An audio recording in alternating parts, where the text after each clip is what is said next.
ಗಾಂಧಿ ನೆಹರು ವಾಜಪೇಯಿ ವಿರುದ್ಧವೂ ಕೇಸ್ ದಾಖಲಿಸಿ ಎಂದಿದ್ದೇಕೆ ಖರ್ಗೆ.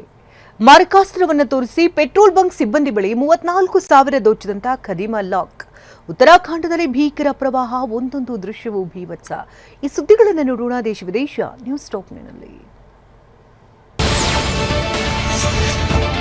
ದಕ್ಷಿಣ ಗೋವಾದಲ್ಲಿ ಎಐಸಿಸಿ ಅಧ್ಯಕ್ಷ ಮಲ್ಲಿಕಾರ್ಜುನ ಖರ್ಗೆ ರಾಷ್ಟ್ರೀಯ ಗೀತೆಯ ಅಪೂರ್ಣ ಆವೃತ್ತಿಯನ್ನ ಹಾಡಿದ್ದಾರೆ. ಕಾಂಗ್ರೆಸ್ ವಂದೇ ಮಾತರಂ ಗೀತೆಗೆ ಅಗೌರವ ತೋರಿಸಿದೆ ಅಂತ ಬಿಜೆಪಿ ಆರೋಪಿಸಿತ್ತು. ಇದಕ್ಕೆ ಖರ್ಗೆ ತಿರುಗೇಟು ನೀಡಿದ್ದಾರೆ. ಮಹಾತ್ಮ ಗಾಂಧಿ, ಸರ್ದಾರ್ ವಲ್ಲಭಭಾಯಿ ಪಟೇಲ್, ಮಾಜಿ ಪ್ರಧಾನಿ ಅಟಲ್ ಬಿಹಾರಿ ವಾಜಪೇಯಿ ಸೇರಿದಂತೆ ರಾಷ್ಟ್ರೀಯ ನಾಯಕರು ಹಾಡಿದ್ದ ವಂದೇ ಮಾತರಂ ಗೀತೆಯನ್ನೇ ನಾನು ಹಾಡಿದ್ದೇನೆ. ನಾನು ಹಾಡಿದ್ದು ಅಪರಾಧವಾದರೆ ಅದೇ ಗೀತೆಯನ್ನ ಹಾಡಿದ್ದ ಗಾಂಧೀಜಿ, ನೆಹರು, ವಾಜಪೇಯಿ ವಿರುದ್ಧವೂ ಪ್ರಕರಣ ದಾಖಲಿಸಲಿ ಅಂತ ಕಿಡಿಕಾರಿದ್ದಾರೆ.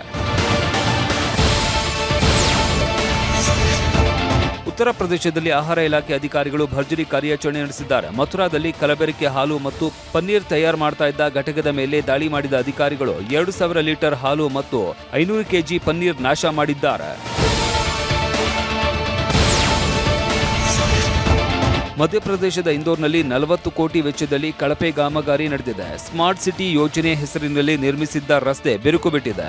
ಗೋರಕೊಂಡ ಚೌಕ ಬಳಿ ಹೊಸದಾಗಿ ಹಾಕಲಾದ ನೀರಿನ ಪೈಪ್ಲೈನ್ ಪರೀಕ್ಷೆಯ ಸಮಯದಲ್ಲಿ ಪೈಪ್ಲೈನ್ ಒಡೆದು ನೀರು ರಸ್ತೆಯಲ್ಲೇ ಉಕ್ಕಿದೆ. ಅಧಿಕಾರಿಗಳ ವಿರುದ್ಧ ಜನ ಆಕ್ರೋಶ ಹೊರಹಾಕಿದ್ದಾರೆ.